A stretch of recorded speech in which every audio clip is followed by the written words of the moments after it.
Hi guys, welcome back to my channel. So ಇವತ್ತು May 5 ಮಂಗಳವಾರ, ಅಂಗಾರಕ ಸಂಕಷ್ಟಿ. ಪ್ರತಿ ತಿಂಗಳು ಕೂಡ ಸಂಕಷ್ಟಿ ಬರ್ತದೆ, ಆದರೆ ಮಂಗಳವಾರ ಸಂಕಷ್ಟಿ ತುಂಬ ವಿಶೇಷತೆ. ಯಾಕೆ ಹೇಳಿದರೆ, ಒಂದು ವರ್ಷದ ಫಲವನ್ನು ಅಂಗಾರಕ ಸಂಕಷ್ಟಿ ಹಿಡಿದ್ರೆ ಸಿಗ್ತದೆ ಅಂತ ಹೇಳುವ ನಂಬಿಕೆ. ಸೊ ಹಾಗಾಗಿ ನಾನು ಬೆಳಿಗ್ಗೆ ದೇವಸ್ಥಾನಕ್ಕೆ ಹೋಗಿ ಬಂದೆ. ನಾನು ಅವತ್ತಿನ ಫುಲ್ ದಿನ ಉಪವಾಸ ಇರ್ತೇನೆ. ಸೊ ಹಾಗಾಗಿ ಬೆಳಿಗ್ಗೆ ಒಂದು ಬೊಂಡ ಮತ್ತು ಒಂದು 2 ಬಾಳೆಹಣ್ಣನ್ನು ಕೂಡ ತಿಂದೆ.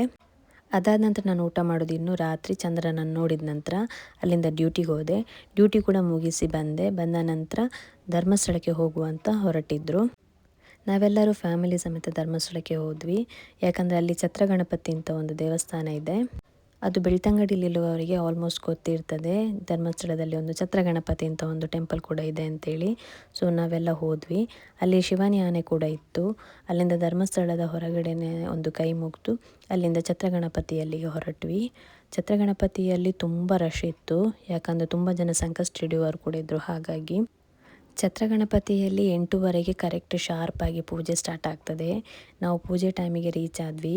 ತುಂಬ ರಶ್ ಇತ್ತು, ಆದರೂ ನಮಗೆ ದೇವರು ತುಂಬ ಚೆಂದ ಕಂಡರು. ದೇವರ ಪೂಜೆ ಕೂಡ ಆಯಿತು. ಎಷ್ಟೋ ಜನ ಭಕ್ತನವರು ಕೂಡ ಅಲ್ಲಿ ಉಪವಾಸ ಹಿಡಿದಿರ್ತಾರೆ, ಚಂದ್ರನನ್ನು ನೋಡಿಯೇ ಊಟ ಮಾಡಬೇಕು ಅಂತೇಳಿ. ಅವತ್ತಿನ ದಿನ 9:57ಕ್ಕೆ ಚಂದ್ರ ಕಾಣಲಿಕ್ಕಿತ್ತು. ಸೊ ಹಾಗಾಗಿ ನಾವು ಕೂಡ ದೇವಸ್ಥಾನಕ್ಕೆ ಹೋಗಿ ಎಲ್ಲ ಕೈ ಮುಗಿದು ಪ್ರಸಾದ ಎಲ್ಲ ತಗೊಂಡು ಅಲ್ಲಿಂದ ನಾವು ಬೆಳಿಗ್ಗೆ ಹೊರಟ ಟೆಂಪಲ್ ಅಂದರೆ ನಿಡಿಗಲ್ ಟೆಂಪಲಿಗೆ ಹೊರಟ್ವಿ. ಅಲ್ಲಿ ಕೂಡ ಗಣಪತಿ ದೇವರ ಪೂಜೆ ಕೂಡ ಆಗಿತ್ತು. ಸೊ ದೇವರಿಗೆ ಕೈ ಮುಗಿದ್ವಿ. ಅಲ್ಲಿಂದ ನಾವು ಹೊರಟ್ವಿ. ಯಾಕಂದರೆ ಚಂದ್ರ ಕಾಣಲಿಕ್ಕಿದ್ದದ್ದು 9:57ಕ್ಕೆ. ನಾವು ಮನೆಗೆ ರೀಚ್ ಆಗುವಾಗ 10 ಕಾಲಾಗಿತ್ತು. ಮತ್ತು ದೇವರಿಗೆ ಕೈ ಮುಗಿದು, ಚಂದ್ರ ದೇವರಿಗೂ ಕೈ ಮುಗಿದು ಊಟ ಪ್ರಾರಂಭಿಸಿದ್ವಿ. ಹಾಗೆಯೇ ನನ್ನ ಉಪವಾಸವನ್ನು ಕೂಡ ಮುಗಿಸಿದೆ.